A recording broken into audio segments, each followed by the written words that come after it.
Control statements in सी। इसको हम branching या डिसीजन मेकिंग स्टेटमेंट्स भी कह सकते हैं। क्वेश्चन में अगर कहीं पर कंट्रोलिंग स्टेटमेंट या ब्रांचिंग या डिसीजन मेकिंग स्टेटमेंट जैसे टर्म्स का यूज़ किया गया तो एक ही बात है। इसके कुछ टाइप्स होते हैं। फर्स्ट है इफ़, दूसरा if else, nested if else if ladder, और एक है switch case statement. Previous video में मैंने डिस्कस किया था स्विच केस स्टेटमेंट। इस वीडियो में हम इफ़ स्टेटमेंट के बारे में डिस्कस करेंगे। ये एक डायग्राम या फिर कह सकते हैं एक फ्लो चार्ट है कि कैसे एक इफ़ स्टेटमेंट एग्जीक्यूट करता है इंटरनली। एक कंडीशन है, अगर ये condition based on some conditions अगर वो ट्रू होती है तो वो इस statement within the condition में एंटर करेगा। उसके बाद इफ़ स्टेटमेंट के बाहर जो कंडीशन है उसे भी एग्जीक्यूट करेगा। मतलब अगर ये कंडीशन ट्रू होती है तो ये चीज़ें एग्जीक्यूट करेंगी, अगर ये कंडीशन फॉल्स होती है तो वो डायरेक्टली इस चीज़ को स्किप कर देगा, इस पूरी चीज़ को वो स्किप कर देगा, इस पूरी चीज़ को स्किप करेगा। अगर कंडीशन फॉल्स होती है तो इस चीज़ को स्किप करके वो डायरेक्टली यहाँ पे आ जाएगा आफ्टर इफ स्टेटमेंट, इस पार्ट को एग्जीक्यूट करेगा, ये पार्ट स्किप हो जाएगा। ये पूरा है जो डायग्रामेटिक फ्लो है। जनरली डिसीजन मेकिंग या ब्रांचिंग स्टेटमेंट क्या होता है कि किसी भी तरीके की डिसीजंस लिए जाते हैं बेस्ड ऑन सम कंडीशन। अगर कंडीशन सेटिस्फाई होता है तो उसके अंदर के जो स्टेटमेंट्स होंगे उसे एग्जीक्यूट किया जाएगा, और अगर कंडीशंस फॉल्स होती है, सेटिस्फाई नहीं होती है, तो बाहर के जो मतलब उस इफ़ से जुड़े हुए जो स्टेटमेंट्स हैं उसको स्किप करके बाहर के जो स्टेटमेंट्स हैं उसे एग्जीक्यूट किया जाएगा। और अगर कंडीशन ट्रू होती है तो उसके अंदर का ब्लॉक भी एग्जीक्यूट होगा और उसके बाद फर्दर जो स्टेटमेंट्स है उसे भी एग्जीक्यूट किया जाएगा। इसे हम एग्जाम्पल से समझेंगे, ऐसे थोड़ा सा कन्फ्यूजन होगा। तो यहाँ पे एक प्रॉपर सिंटैक्स है इस चीज़ का कि यहाँ पे हमने एक इफ़ का एक कंडीशन है, उसके अंदर इफ़ ऐसे लिखना पड़ता है, कीवर्ड होता है ये जो हमने लिखा है इसको कहते हैं कीवर्ड, इसको कीवर्ड कहते हैं। इफ़ कीवर्ड पहले लिखना पड़ता है, फिर फर्स्ट ब्रैकेट के अंदर कंडीशन देनी पड़ती है। अच्छा, यहाँ पे मैं बता दूँ कंडीशन की जगह हम वेरिएबल का नाम भी लिख सकते हैं, एक ही बात है, कंडीशन की जगह वेरिएबल का नाम भी लिख सकते हैं। यहाँ पर इफ़ कंडीशन होगी, उसके अंदर जो है एक स्टेटमेंट दे दिया, और ये जो है ये ब्लॉक के बाहर है आफ्टर इफ़ स्टेटमेंट। हम ऐसे एक सिंटैक्स है प्रॉपर इफ़ स्टेटमेंट का, एक और लिख सकते हैं जो है इस तरीके से, हमने इसको कर्ली ब्रैकेट्स के अंदर दे दिया है स्टेटमेंट्स को, इफ़ की कंडीशन को, और बाहर इफ़ के बाहर जो स्टेटमेंट होगा वो आफ्टर इफ स्टेटमेंट, ऐसे डायरेक्टली जितने भी स्टेटमेंट्स होंगे वो यहाँ पे आएंगे। इसको हमने एक ब्रैकेट्स के अंदर दिया और इसको ब्रैकेट में नहीं रखा है। ये डिफरेंस भी मैं बताऊँगी कि क्या है। अच्छा, यहाँ पे एक सिंपल सा कोड मैंने यहाँ पे लिख दिया है, इसके थ्रू हम इफ़ के कुछ चीज़ों को सॉल्व करेंगे। यहाँ पे मैंने जस्ट एक ओवरफ्लो बता दिया है कि मतलब कैसे एक डायग्रामेटिक रिप्रेजेंटेशन और किस तरीके से एक इफ़ स्टेटमेंट लिखा जाता है। अब हम इफ़ के कुछ चीज़ों को देखेंगे किस तरीके से इफ़ एग्जीक्यूट करता है, साथ ही साथ जो ट्रिकी क्वेश्चंस होते हैं, ट्रिकी पार्ट होता है इफ़ का, वो भी मैं यहाँ पे एक एक करके बता दूँगी, ताकि किसी भी तरीके की कॉम्पिटिटिव या फिर किसी भी यूनिवर्सिटी एग्ज़ाम कहीं पर भी हो, वहाँ पर इफ़ के डायरेक्ट क्वेश्चन ऐसा नहीं आता कि इसका स्टेटमेंट दे दो। कुछ ट्रिकी पार्ट्स इफ़ को लेकर दिए जाते हैं जिसमें आउटपुट प्रेडिक्ट करने को दिया जाए, तो आपको आना चाहिए, वो चीज़ें हम यहाँ पर दिखाएंगे। अच्छा, यहाँ पर है कि एक मैंने ले लिया यहाँ पे एक फंक्शन, यहाँ पर आप पहले वो हेडर फाइल इंक्लूड कर दीजिए stdio.h, वो वाला। यहाँ पे जस्ट मैंने प्रॉपर प्रोग्राम नहीं लिखा है, जस्ट एक स्निप्ट या फिर एक छोटा सा एग्जाम्पल के तौर पर मैंने जस्ट लिखा है। अच्छा, यहाँ पर पहले मेन फंक्शन लिख लिया, यहाँ पे एक वेरिएबल ले लिया मैंने ए को पहले प्रिंट स्कैनएफ, ये तो पता ही है जैसे लेते हैं हम प्रिंटएफ से, यूज़र इनपुट ले लिया, इसको स्कैन कर लिया। अब इफ़ ये जो मैंने आपको थोड़ी देर पहले बताया था कि हम यहाँ पे कंडीशंस की जगह वेरिएबल का नाम भी लिख सकते हैं, सेम थिंग। तो अगर हम कंडीशन की जगह इसको कहते हैं वेरिएबल का नाम लिख दिया, मैंने ब्रैकेट के अंदर इफ़ ए लिख दिया। अब इफ़ ए का मतलब क्या हुआ, ए की वैल्यू कुछ भी हो, ए की वैल्यू कुछ भी हो अदर देन 0, ये चीज़ें एग्जीक्यूट करेगी। इफ़ के अंदर जो ये पार्ट है ये एग्जीक्यूट करेगा एवरी टाइम, और ये है इफ़ के बाहर का पार्ट, ये है वो आपका वो आफ्टर इफ़ स्टेटमेंट वाला पार्ट, और ये है इफ़ के साथ है प्रिंट हेलो, और नीचे मैंने लिखा है प्रिंट हाई। अच्छा, इस चीज़ को मैं ज़रा बताऊँगी कि यहाँ पे क्या हो रहा है। फर्स्ट ऑफ ऑल अगर आउटपुट देखेंगे हम तो यहाँ पर सपोज़ एंटर ए, ये ऐसे आएगा तो यहाँ पर एंटर ए, तो मैंने यहाँ पे सपोज़ एंटर किया 20, राइट, यहाँ पर मैं 20 एंटर कर रही हूँ। तो इस जगह पर ये तो सबसे पहले स्कैन कर लिया, फिर एंटर किया नंबर, फिर वो इफ़ ए पे, ए की वैल्यू क्या है, ए की वैल्यू 20 है, तो वो इसके अंदर घुस जाएगी।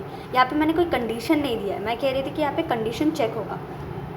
हम मान लेते हैं अगर हम यहाँ पे सिर्फ वेरिएबल लिख देते हैं, मतलब ए की वैल्यू कुछ भी हो, मैंने अभी कहा कि ए की वैल्यू कुछ भी हो, इसे ऑटोमेटिकली ट्रू ले लिया जाएगा, अदर देन ज़ीरो। अगर हम ए की वैल्यू यहाँ पर ज़ीरो लेते हैं फिर वो फॉल्स हो जाएगा, ये वाला कंडीशन। क्योंकि हमें पता है कि जनरली स्टेटमेंट्स कैसे एग्जीक्यूट करती है, मतलब कंप्यूटर कैसे लेता है, 0 को फॉल्स लेता है, 1 को ट्रू लेता है, राइट। तो अदर देन ज़ीरो जो भी वैल्यू होगी, 1 से 100 तक कुछ भी, अगर कुछ भी वैल्यू है यहाँ पर ए की वैल्यू, तो उसे बाय डिफ़ॉल्ट ट्रू समझ लेंगे हम। ट्रू समझकर हम इसमें एंटर कर जाएंगे और ये स्टेटमेंट एग्जीक्यूट हो जाएगा। अच्छा, यहाँ पे मैंने यहाँ पे कर्ली ब्रैकेट्स नहीं दिया है। अगर आप विदाउट कर्ली ब्रैकेट्स दे रहे हैं तो भी ये स्टेटमेंट एग्जीक्यूट करेगा, क्योंकि हम इफ़ के साथ एक स्टेटमेंट लिख सकते हैं without writing this curly brackets, हम सिर्फ इस स्टेटमेंट के साथ एक स्टेटमेंट लिख सकते हैं विदाउट ये कर्ली ब्रेसेस लगाने की ज़रूरत नहीं है। अगर हम सिर्फ एक स्टेटमेंट लिख रहे हैं इफ़ कंडीशंस के साथ तो इट्स फाइन, हेलो प्रिंट हो जाएगा। और अगर वो कंडीशन अगर फॉल्स होगी, मतलब ए की वैल्यू अगर 0 है, तो फिर ये नहीं हो पाएगा। ये एक बात हो गई, यहाँ पे प्रिंट हो जाएगा फिर। अच्छा, दूसरा चीज़ देख लेते हैं, और ये बाहर का चीज़ भी प्रिंट होगा। यहाँ पे अगर ए की वैल्यू 20 है तो 20 के साथ ये प्रिंट हेलो प्रिंट होगा आउटपुट स्क्रीन में, फिर हाई भी प्रिंट होगा, बाहर का जो स्टेटमेंट, इफ़ के बाहर का जो स्टेटमेंट, वो भी प्रिंट हो जाएगा। अच्छा, अगर मैं कहती ये दोनों चीज़ें एक साथ है, मतलब इफ़ है यहाँ पर ए, इसके अंदर मैंने लिख दिया है प्रिंट का स्टेटमेंट जिसमें है हेलो, और इसी में मैंने दूसरा प्रिंट स्टेटमेंट लिख दिया जो कि है हाई, राइट। इसका क्या आउटपुट आएगा, इसमें मैंने 2 स्टेटमेंट्स एक साथ लिख दिए। यहाँ पे एक कंडीशन है, सपोज़ ए की वैल्यू यहाँ पर है 15, सपोज़ कंडीशन में क्या, कंडीशन तो ट्रू होगी क्योंकि other than 0 her cheese he by default true ले रही है, ट्रू होगी। ये चीज़ एग्जीक्यूट करनी चाहिए हेलो। अच्छा, हाई एग्जीक्यूट करेगा या फिर वो स्किप कर देगा इस पार्ट को, राइट, क्योंकि मैंने यहाँ पे कर्ली ब्रैकेट्स नहीं लगाया। कर्ली ब्रैकेट्स जब भी हम एक से ज़्यादा स्टेटमेंट्स लिखते हैं तो हमको इसको कर्ली ब्रैकेट्स में रखना है, तब जाकर सारी चीज़ें एग्जीक्यूट होगी। नहीं तो इस केस में तो एग्जीक्यूट हो जाएगा, बट अगर सपोज़ मैं चाहती हूँ कि ए की वैल्यू 0 है, राइट, तो 0 मतलब ये इसमें एंटर नहीं करेगा, ये दोनों स्टेटमेंट्स प्रिंट नहीं होगी बाहर।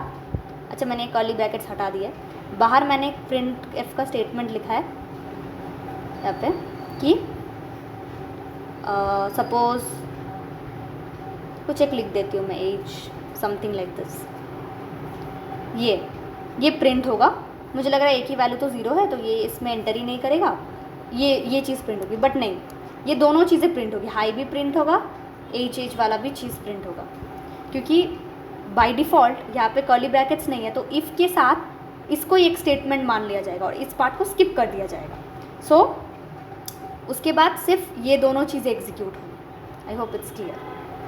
कर्ली ब्रैकेट्स नहीं लगाकर क्या होता है, कर्ली ब्रैकेट्स लगाने से क्या होता है, तो हम जब भी मल्टीपल स्टेटमेंट्स रखते हैं तो हम इसको कर्ली ब्रैकेट्स में रखते हैं, और अगर सिंगल स्टेटमेंट है तो उसको आप कर्ली ब्रैकेट्स में रख सकते हैं। ऐसा नहीं है कि मत रखिए, बट रख सकते हैं, अगर चाहे तो नहीं भी रखे तो भी चलेगा, क्योंकि एक स्टेटमेंट बाय डिफ़ॉल्ट इफ़ के साथ रहती है, कोई प्रॉब्लम नहीं होती उसमें, बट मल्टीपल स्टेटमेंट्स को कर्ली ब्रैकेट्स में रखना चाहिए। अच्छा, अगर एक और चीज़ हो गई, मैं दिखाती हूँ कि इफ़ में अगर इफ़ हमने लिखा है और साथ ही साथ हमने एक ए के पास एक सेमीकोलन दे दिया है, उसके बाद जाके कुछ प्रिंट करवा रहे हैं, तो क्या वो प्रिंट होगा?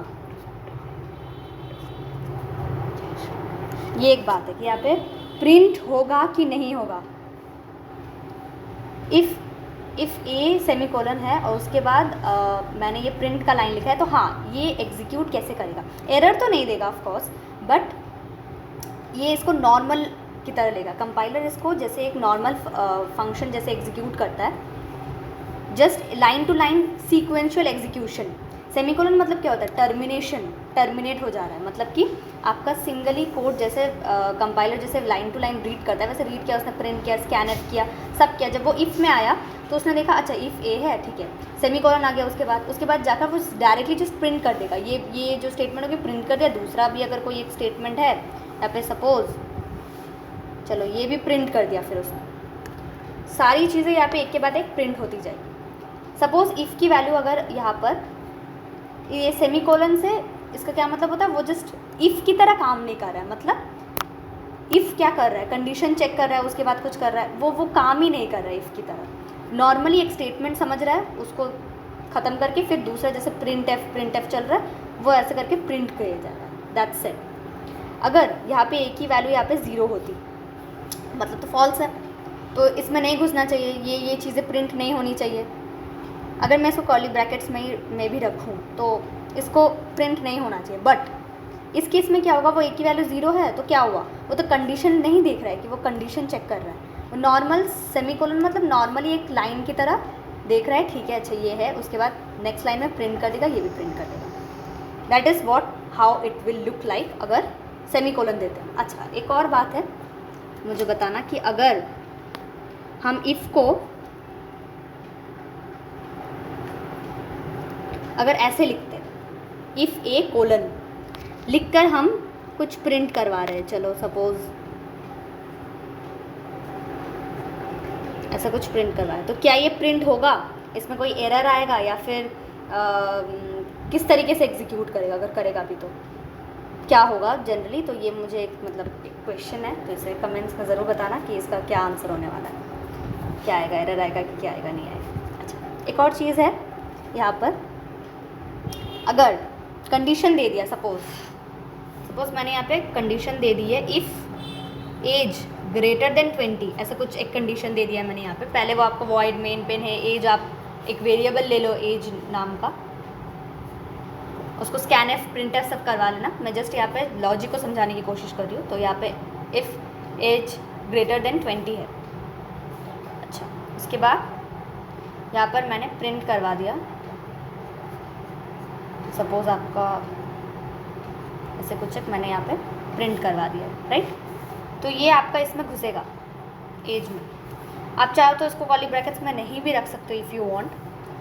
अगर रख दिया तो कोई इशू नहीं होगी, कोई प्रॉब्लम होगी, जैसे मैंने अभी पॉइंट डिस्कस किया। अच्छा कभी कभार क्या होता है यहाँ पे हम ये लिख देते हैं नॉट इक्वल टू एज, ये हो जाता है। तो ये क्या है, ये एक लॉजिकल ऑपरेटर है आपका, लॉजिकल ऑपरेटर, राइट। तो ये आपका एक लॉजिकल ऑपरेटर है यहाँ पर। तो ये लॉजिकल ऑपरेटर यहाँ पे जब हम लिख देते हैं मतलब ये हो जाता है नॉट, मैंने उल्टा कर देता है।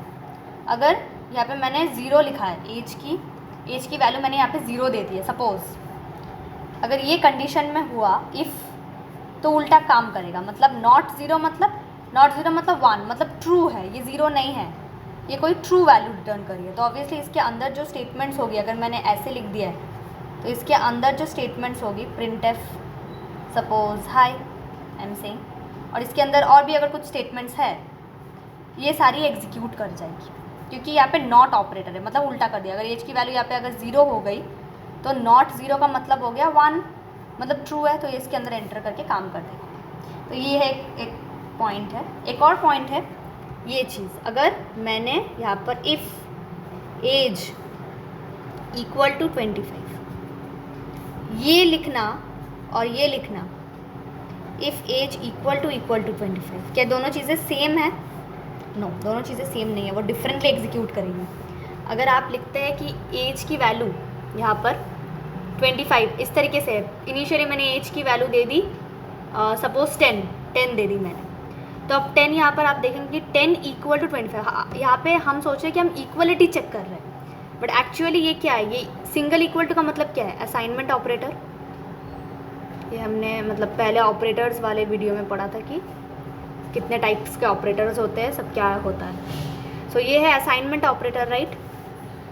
तो यहाँ पे 10 जब आ जाता है तो वो कुछ कंडीशन यहाँ पे चेक नहीं हो रही है, इस बात का ध्यान रखना। अगर ऐसा लिखा हुआ है तो आप समझेंगे कंडीशन चेक हो रही है। अच्छा अगर 20 इट इज़ इक्वल टू 25 है तो फिर अंदर में जो भी मेरा प्रिंट स्टेटमेंट है, सपोज प्रिंट एफ मैंने लिख दिया है, ये एग्जीक्यूट करेगा मेरा। और अगर मतलब ये 225 है नहीं तो मैं बाहर का जो स्टेटमेंट है वो एग्जीक्यूट करना चाहिए, ये वाला एग्जीक्यूट करेगा। हम समझ रहे हैं वेलकम प्रिंट होगा क्योंकि 10 तो इक्वल टू 25 नहीं है, राइट? बट नहीं, ये नहीं होगा क्योंकि ये एक असाइनमेंट ऑपरेटर। असाइनमेंट ऑपरेटर का मतलब होता है कि वो चीज़ असाइन हो रही है एज वाले वेरिएबल में। आपका 10 था पहले, तो अभी हो रहा है 25, तो ऑब्वियसली कंडीशन ट्रू हो रही है तो ये कोडिंग भी प्रिंट करेगा, वेलकम भी प्रिंट करेगा, दोनों चीज़ें प्रिंट होगी साथ के साथ। अगर मैंने उसकी जगह इस चीज़ का इस्तेमाल किया होता, मतलब इसको कहते हैं हम इक्वलिटी ऑपरेटर, इसको क्या कहते हैं? Equality operator, right? Equality operator अगर मैंने उसकी जगह यूज़ किया होता तब जाके वो चेकिंग वाला कंडीशन आता, जो हम वहाँ पे प्रॉपर कंडीशन चेक करें कि अगर एज यहाँ पे मैंने एंटर किया 10, तो मतलब 10 के साथ हम इक्वल टू 25, मतलब चेक करें 10 के साथ इक्वल टू 25 है कि नहीं है। अगर है मतलब यहाँ पे तो कंडीशन मेरी फॉल्स है, 10 तो इक्वल टू 25 नहीं है, तो इसके अंदर जो भी प्रिंट स्टेटमेंट्स होंगी मेरी वो एग्जीक्यूट नहीं करेंगी, राइट?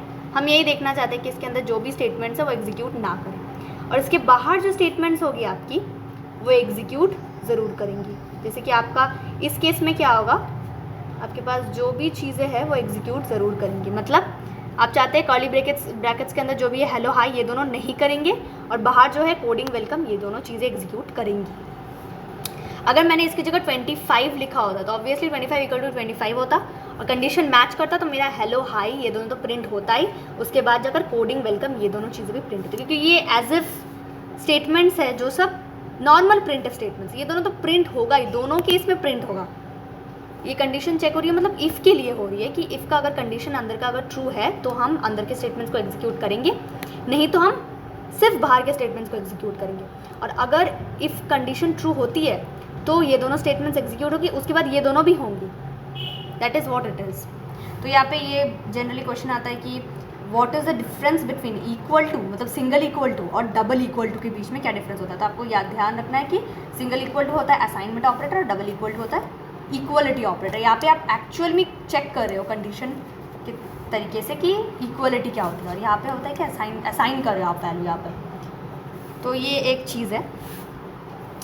और शायद हाँ, यहाँ पे एक सेमीकोलन की बात होगी, कोलन की भी मैंने बात की है यहाँ पे कि यहाँ पे क्या है नहीं है, एक लॉजिकल ऑपरेटर की भी मैंने यहाँ पे बात कर दी है। Okay, so that's it for today, thank you.